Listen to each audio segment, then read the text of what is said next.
1, हमेशा अपने आप को याद दिलाएं कि आपका लक्ष्य बहुत बड़ा है। अपने आप को बोलिए कि I will have great aim. दोस्तों, सन 1958 की बात है। डॉक्टर एपीजे अब्दुल कलाम एक पायलट बनना चाहते थे। उन्होंने मेहनत करके पायलट बनने के लिए सारी परीक्षाएं पास कर ली, लेकिन पायलट की वैकेंसी में केवल 8 सीट ही थी और डॉक्टर एपीजे अब्दुल कलाम 9वें नंबर पे थे। अब उनका सिलेक्शन केवल तभी हो सकता था जब उनके ऊपर के 8 कैंडिडेट्स में से या तो कोई अपनी वैकेंसी छोड़ दे या फिर मेडिकल में आउट हो जाए।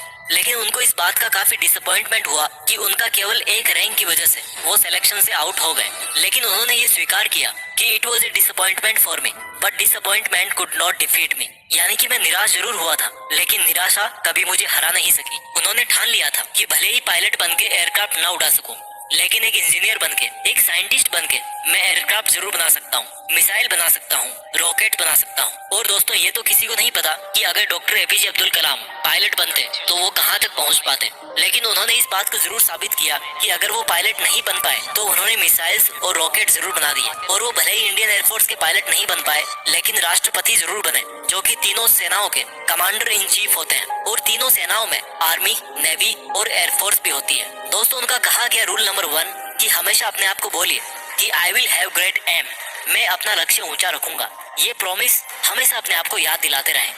Rule number 2।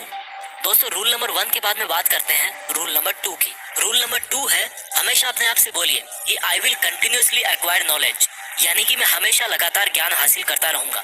दोस्तों, अब उनके इस दूसरे रूल को हम उन्हीं की जीवनी से समझते हैं।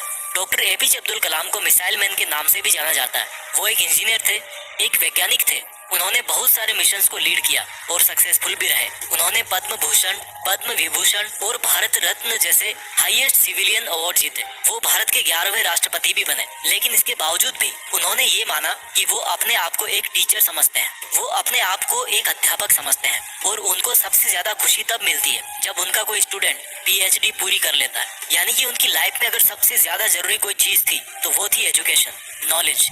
उनका मानना था कि एजुकेशन के लिए, यानी कि ज्ञान के लिए, जो सबसे बेस्ट टाइम होता है वो होता है स्टूडेंट लाइफ। और किसी भी इंसान की सक्सेस के पीछे उसकी एजुकेशन का, उसके नॉलेज का सबसे बड़ा हाथ होता है।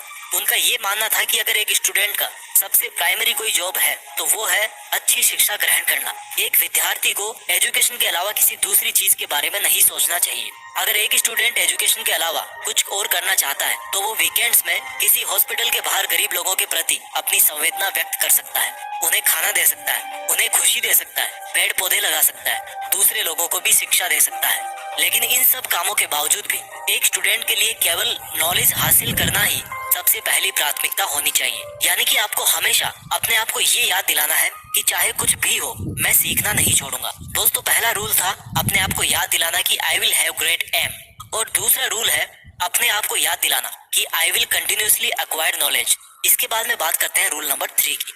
Rule number 3, doctor APJ Abdul Kalam का तीसरा नियम था कि अपने आप से हमेशा ये प्रॉमिस करें कि मैं हमेशा हार्ड वर्क करता रहूंगा, यानी कि I will do hard work. दोस्तों, 1973 की बात है। विक्रम साराभाई अंतरिक्ष केंद्र के चेयरमैन प्रोफेसर सतीश धवन ने डॉक्टर एपीजे अब्दुल कलाम से कहा कि हमें एक सैटेलाइट लॉन्च व्हीकल बनाना है, यानी कि एक ऐसा रॉकेट जिसमें हम सैटेलाइट रख करके उसको अंतरिक्ष में भेज सके। डॉक्टर एपीजे अब्दुल कलाम ने इस काम को पूरी जिम्मेदारी के साथ स्वीकार किया।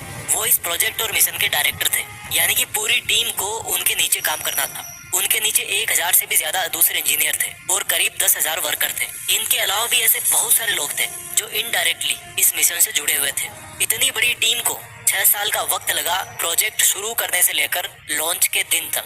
17 अगस्त 1979 इस तारीख को सैटेलाइट लॉन्चर का टेस्ट होना था। लॉन्च के 8 मिनट पहले सारा कंट्रोल कंप्यूटर के हाथों में दे दिया गया, लेकिन उसी वक्त एक चेतावनी आई कि लॉन्चिंग में कुछ दिक्कत है। लॉन्च के ठीक 4 मिनट पहले ये डायग्नोज किया गया कि लॉन्चर में कुछ लीक्स हैं। लेकिन उनके टीम के जो एक्सपर्ट थे उनकी ये राय थी कि लीक्स के बावजूद भी रॉकेट में इतना सफिशिएंट ऑक्सीडाइजर है कि वो अपना लॉन्च जारी रख सकते हैं। और मिशन लीडर होने की वजह से डॉक्टर कलाम को ये डिसीजन लेना पड़ा कि वो रॉकेट को लॉन्च करेंगे। लेकिन लॉन्च के कुछ मिनट्स बाद ही वो रॉकेट पृथ्वी की कक्षा में ना जाकर बंगाल की खाड़ी में जाकर गिर गया। 6 साल की मेहनत, हजारों लोगों के कई लाखों वर्किंग आवर्स, जनता का पैसा और मिशन फेल हो गया 2 मिनट में।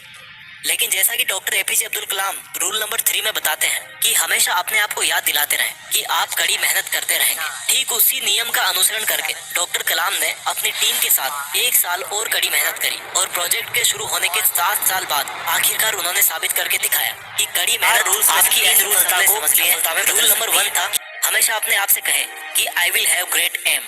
रूल नंबर 2, हमेशा अपने आप को याद दिलाएं कि I will continuously acquired knowledge. और रूल नंबर 3 है I will do hard work. अब बात करते हैं रूल नंबर 4 की।